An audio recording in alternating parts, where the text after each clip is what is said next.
Dr. Mina brushed the dust from her hands as she stared at the strange object buried in the red soil of Kepler 442b. The mining station where she worked was supposed to be a simple assignment. Catalog alien rocks, file reports, stay out of trouble. But what she held in her trembling fingers was anything but simple. The metal tablet was warm to the touch, despite being buried for who knows how long. Strange symbols covered its surface, symbols that made her heart race because they looked almost familiar. Not quite human writing, but close enough to make her skin crawl with recognition. She had seen these patterns before, somewhere deep in her memory. Just rocks and dirt, she whispered to herself, the same lie she told every day. But this was different. This was important. 3 sectors away, Captain Hoon guided his cargo ship through the empty darkness of space. The void sector was supposed to be exactly that, void. Nothing but black space and distant stars. His route took him through here because it was fast and because nobody bothered to patrol empty space.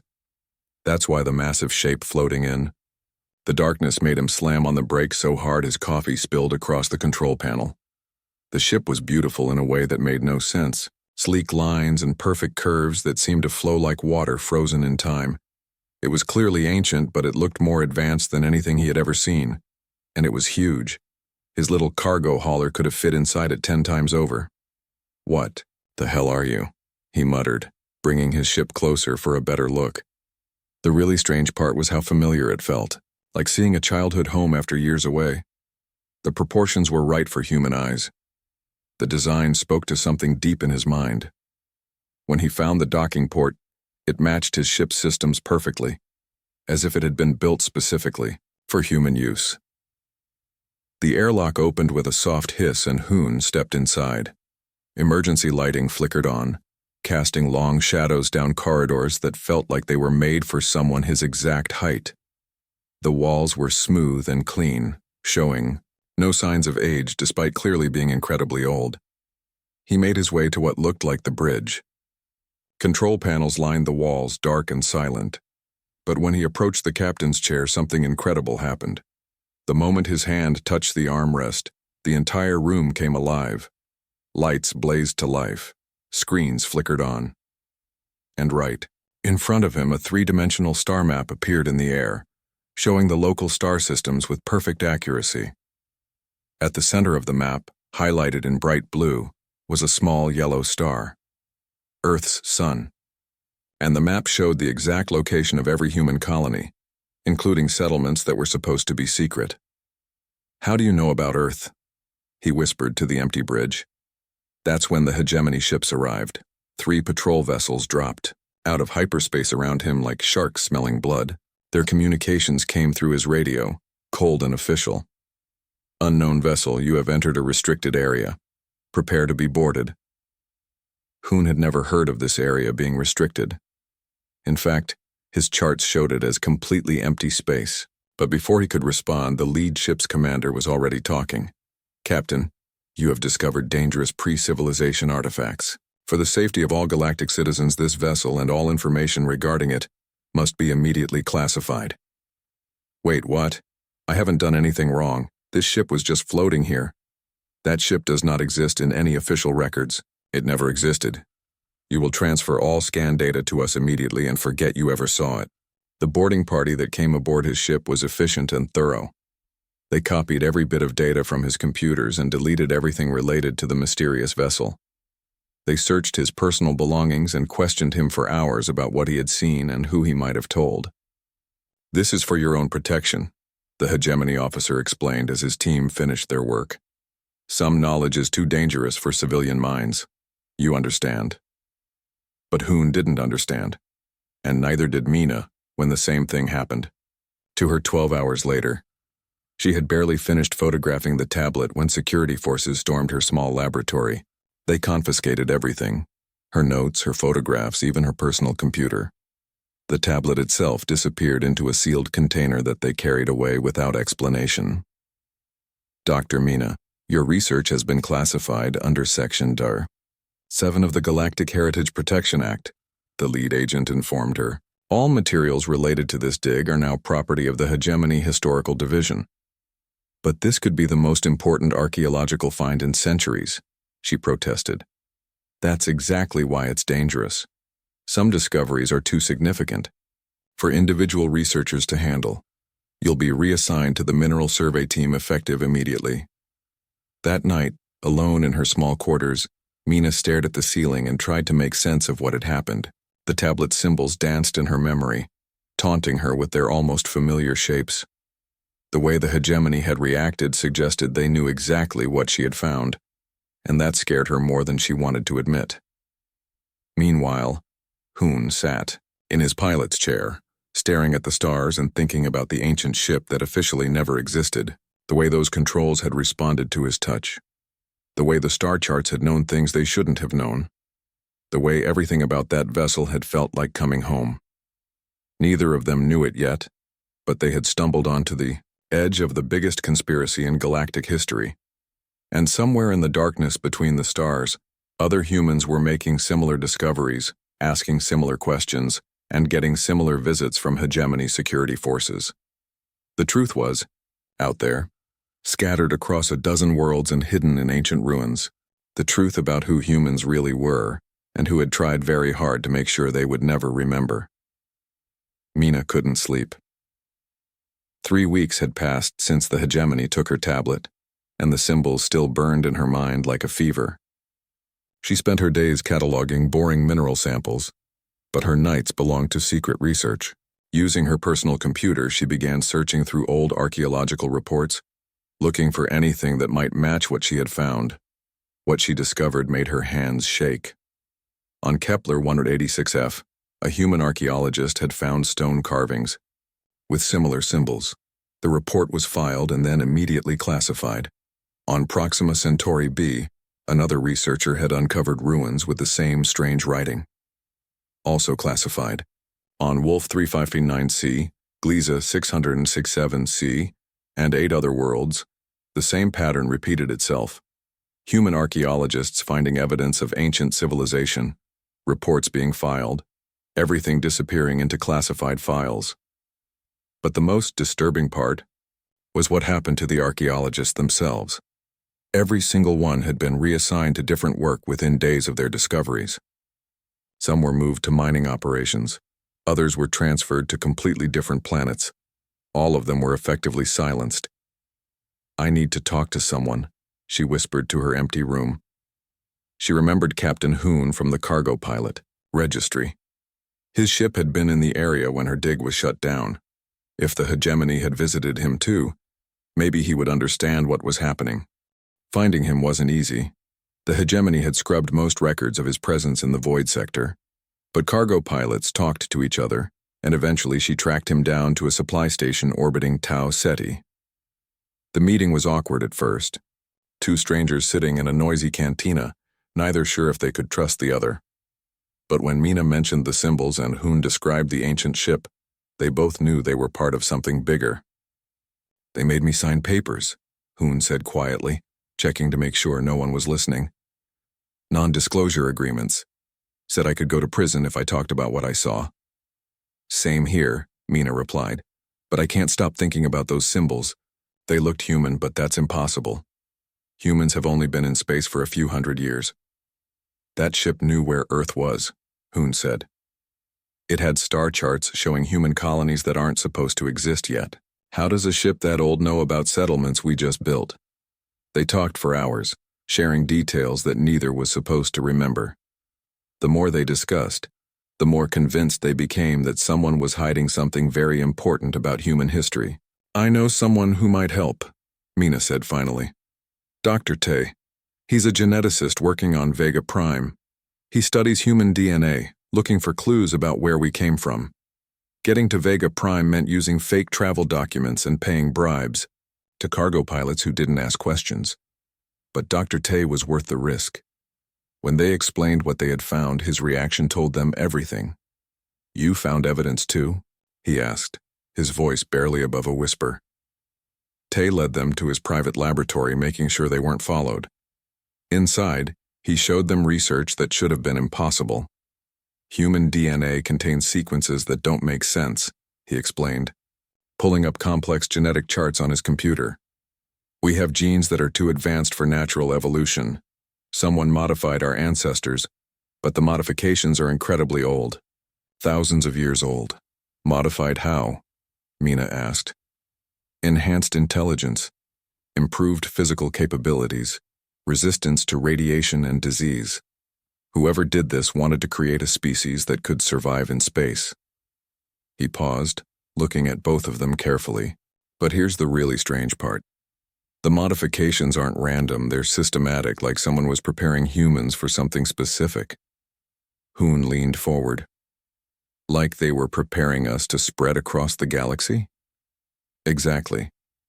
But that means humans were genetically enhanced thousands of years before we supposedly invented space travel. Someone else was involved in our development. Someone who knew we would need these abilities. The three of them stared at the genetic data, trying to understand what it meant. If humans had been modified by an advanced civilization, why had that civilization disappeared? And why were the hegemony forces so determined to hide any evidence of it?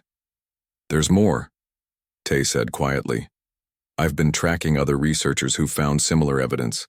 Historians, archaeologists, even some engineers who've discovered technology that seems designed for human hands. All of them have been silenced or reassigned. How many? Mina asked. At least 50 that I know of.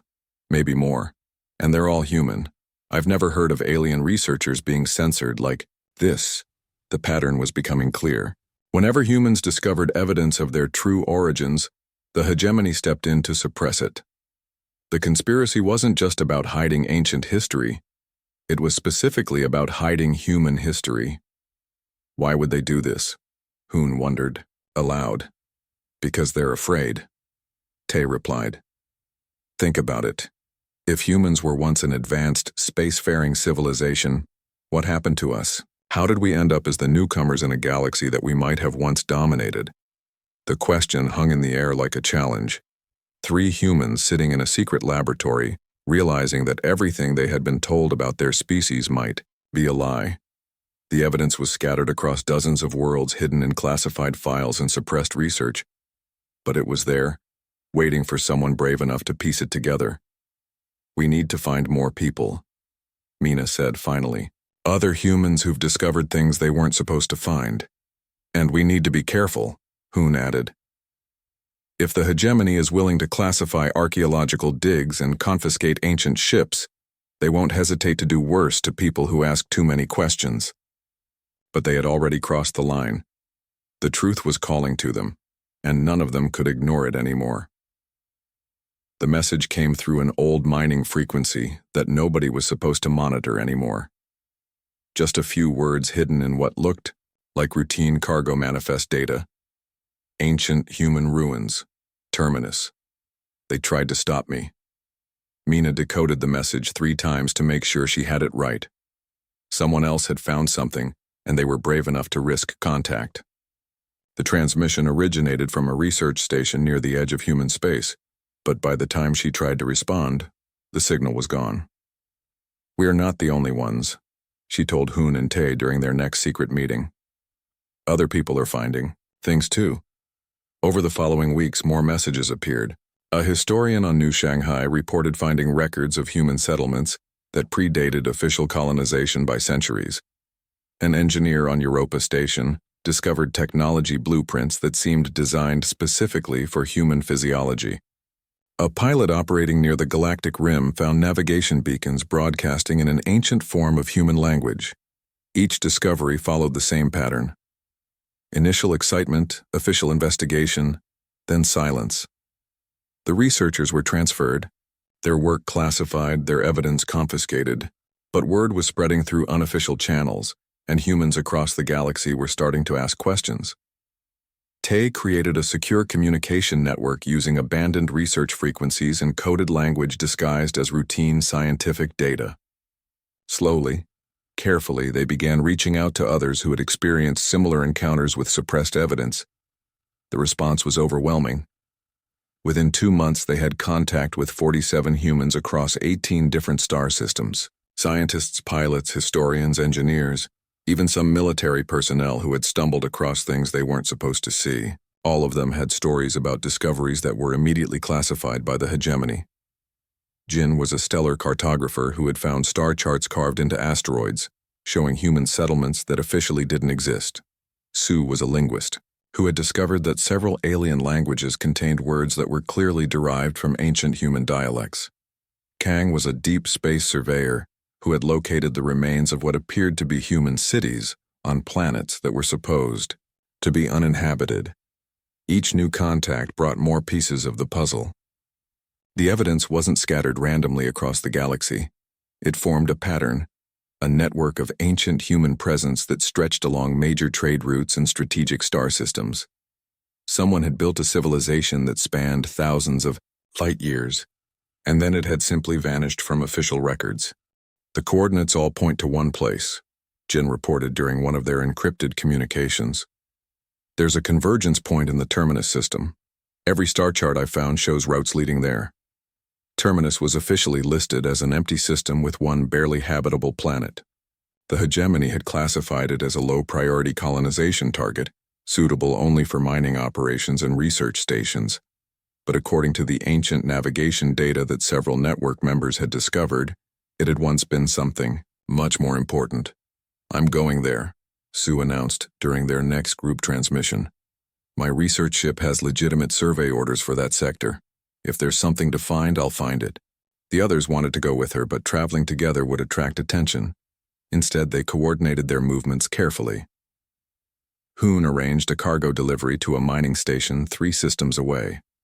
Mina requested a transfer to an archaeological survey team working in the same region.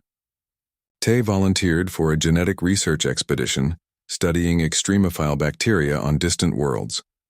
One by one, they converged on the Terminus system, using official cover stories and legitimate work assignments. To any observer, it would look like routine scientific activity. But in reality, it was the largest coordinated investigation into suppressed human history that had ever been attempted. Su was the first to reach the planet's surface.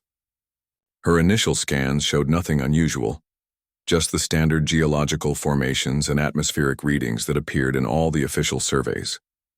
But when she began looking for specific markers that the ancient star charts had indicated, she found something extraordinary.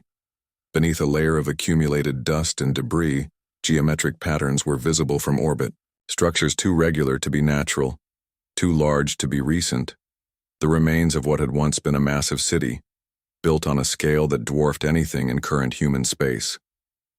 "You need to see this," she transmitted to the others as they arrived. "In system. It's not just ruins. It's an entire civilization."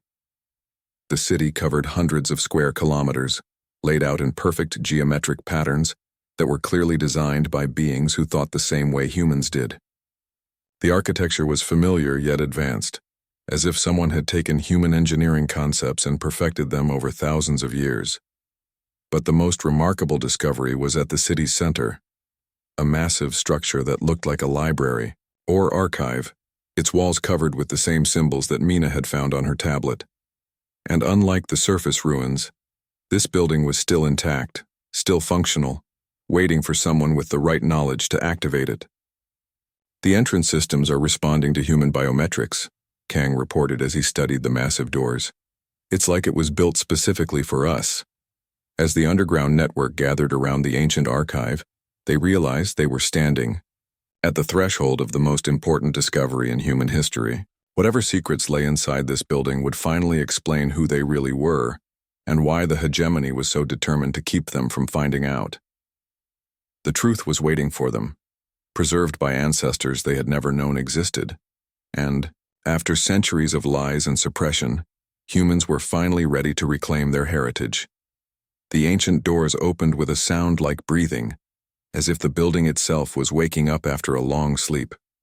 Su placed her hand on the scanner, and lights began flowing through crystalline pathways in the walls, illuminating corridors that had been dark for thousands of years. "It knows we're human," she whispered as they walked deeper into the archive. "Everything here is responding to us specifically." The main chamber was enormous, with a domed ceiling that showed moving images of stars and planets. In the center stood a circular platform, surrounded by what looked like control panels, all sized perfectly for human hands.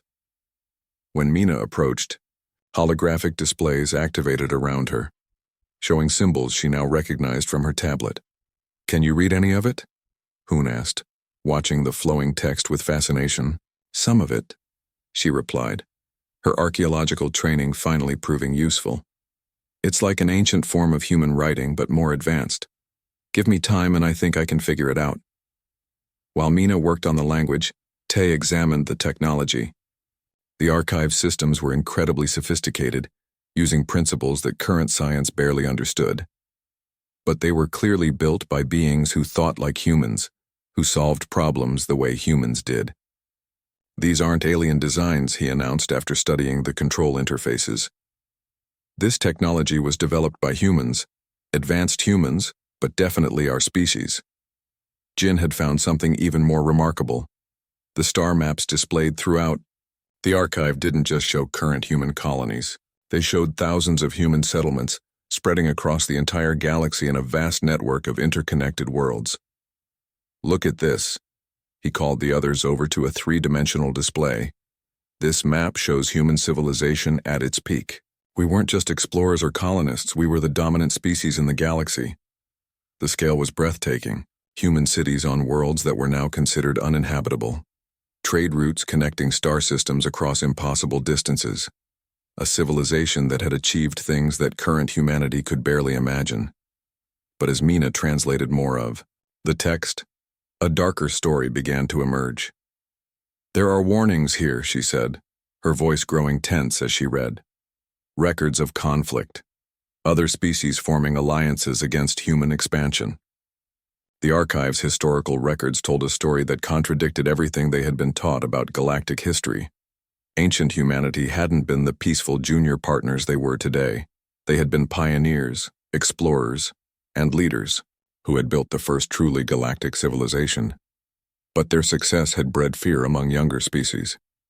The ancestors of the current hegemony races had watched human expansion with growing alarm, convinced that humanity would eventually dominate or replace them entirely. They formed a coalition, Mina continued reading, her hands shaking as the truth became clear.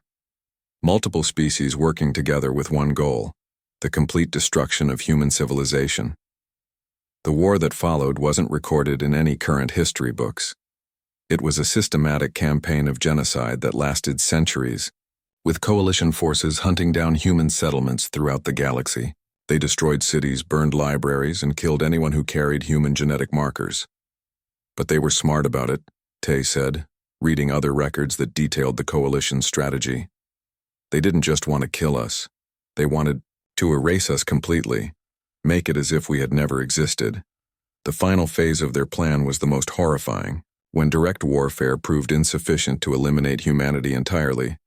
The coalition developed biological weapons specifically designed to target human genetics. Plagues that would reduce the survivors to primitive levels, destroying their technology, and erasing their memories of their former greatness. They left just enough of us alive on one forgotten world, Jin said, his voice hollow with shock. Earth. A small population with no memory of what they had lost, no technology to rebuild, no knowledge of their true history. While humans struggled, through millennia of redevelopment, starting from nothing and slowly working their way back to space travel, the coalition races rewrote galactic history.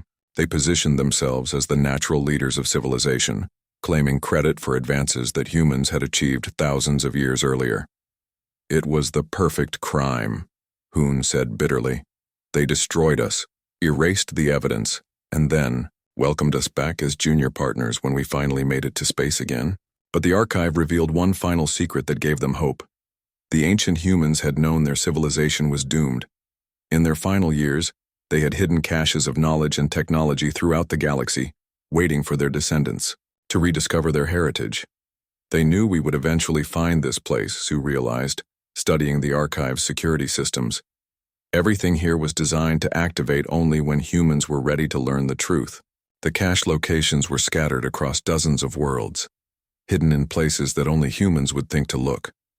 Ancient human settlements disguised as natural formations. Technology buried beneath current human colonies. Knowledge preserved, in ways that had survived thousands of years of suppression. "We're not just the descendants of Earth humans," Mina said, finally understanding the full scope of what they had discovered. "We're the heirs to the greatest civilization the galaxy has ever seen." The archive's final message was both a warning and a promise. The coalition that had destroyed ancient humanity still existed, now calling itself the Hegemony. They were still afraid of human potential, still working to keep humanity suppressed, and ignorant of their true capabilities. But the time for hiding was over. The truth was too big to suppress anymore, and too many humans had already begun asking the right questions. Their ancestors had been erased from history, but they had left the tools their descendants would need to write a new ending. The network had grown beyond what any of them could have imagined. What started as 3 humans sharing forbidden knowledge had become a movement spanning the entire galaxy. Hundreds of humans now worked in secret, each contributing pieces to a puzzle that revealed the true scope of their stolen heritage. Mina stood in the restored archive on Terminus, watching as teams of human engineers worked to bring ancient systems back online. The technology their ancestors had hidden was more advanced than anything the current galaxy possessed.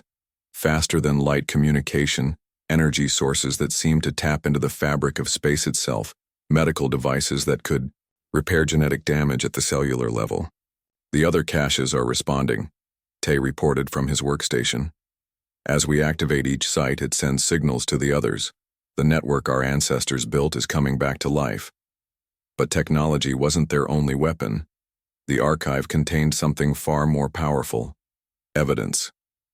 Detailed records of the ancient war, genetic samples proving human civilization's true age, star charts showing the real extent of their former territory, proof that would shatter the lies the Hegemony had built their power on. "We can't just release this information randomly," Hoon warned during their planning session. "The moment we go public, they'll try to discredit us or make us disappear entirely." Sue had been working on that problem for months. As a respected researcher with access to academic networks, she had identified key individuals throughout human space who could serve as distribution points: scientists, journalists, military officers, even some politicians who had always questioned the official version of human history. "We need to hit them everywhere at once," she explained. "Make it impossible for them to suppress the information or eliminate the sources." The plan they developed was ambitious beyond anything previously attempted. Simultaneous broadcasts across 50 star systems, using both official communication channels and hidden networks. The evidence would be released to human colonies, alien worlds, even directly to Hegemony command centers. Jin had mapped out the timing perfectly. "If we coordinate it right, the information will spread faster than they can respond. By the time they realize what's happening, it will be too late to stop." But the most important part of their plan wasn't technological, it was personal. Every human who had been silenced, transferred, or threatened because of their discoveries would finally have the chance to tell their story. The suppressed archaeologists, the reassigned historians, the pilots who had seen things they weren't supposed to see. All of them would speak at the same time, their voices joining together in a chorus of truth. The day they had chosen was significant, the anniversary of humanity's first successful faster-than-light flight. What the current galaxy celebrated, as the beginning of human space exploration, would become the day humans reclaimed their true history. Kang monitored Hegemony communication channels as the broadcasts began. Initial confusion in their command networks. They're trying to figure out where the information is coming from. The response was exactly what they had expected. Hegemony forces immediately began attempting to jam communications and suppress the broadcasts, but they were too late and too few. The information was spreading through networks they didn't know existed, carried by people they had never identified as threats. On New Earth, humans gathered in the streets to watch holographic displays showing ancient human cities. On Proxima Colony, scientists openly discussed genetic evidence they had been forbidden to publish. On Europa Station, engineers began examining technology blueprints that proved human innovation was far older than anyone had believed. But the most powerful reaction came from alien worlds. Species that had always accepted the hegemony's version of galactic history suddenly found themselves confronting evidence of a very different past. Some reacted with horror at their ancestors' crimes. Others denied the evidence entirely. A few began questioning what other lies they had been told about galactic civilization. The Centauri Federation is calling for an independent investigation, Sue reported as she monitored diplomatic channels. The Vegan Alliance is demanding access to hegemony historical archives. The galaxy was fracturing along lines that hadn't existed since the ancient war. Species that had been allies for millennia were suddenly questioning each other's motives. The careful balance of power the hegemony had maintained was crumbling as the truth spread. Within weeks, the first human colony declared independence from hegemony oversight. Then another. Soon, entire star systems were withdrawing from treaties and agreements that had kept humanity in a subordinate position for centuries. They're mobilizing military forces, Hoon warned as he tracked hegemony fleet movements. This isn't going to stay peaceful much longer. But the ancient caches had provided more than just evidence. They had also contained technology that humanity's ancestors had specifically designed for this moment. Defensive systems that could protect human worlds from attack. Weapons that could level the playing field against species that had suppressed them for thousands of years. Standing in the command center of the restored human city on Terminus, Mina watched as the first ships of the reformed human territories launched toward distant stars. They carried not conquest fleets, but teachers and healers, diplomats and engineers. Humans who understood that their victory couldn't be built on the same foundations of fear and suppression that had destroyed their ancestors. "We're not writing an ending about revenge," she told the assembled crowd as more ships prepared for launch. "We're writing an ending about memory, about making sure that what happened to us never happens to anyone else." The truth was spreading, faster than anyone could stop it. The lies that had shaped galactic civilization for millennia were crumbling, and humanity, no longer the forgotten children of a backwater world, were finally ready to reclaim their place among the stars as equals. Their ancestors had been erased from history, but their descendants were writing a new chapter. And this time, the ending would be their own.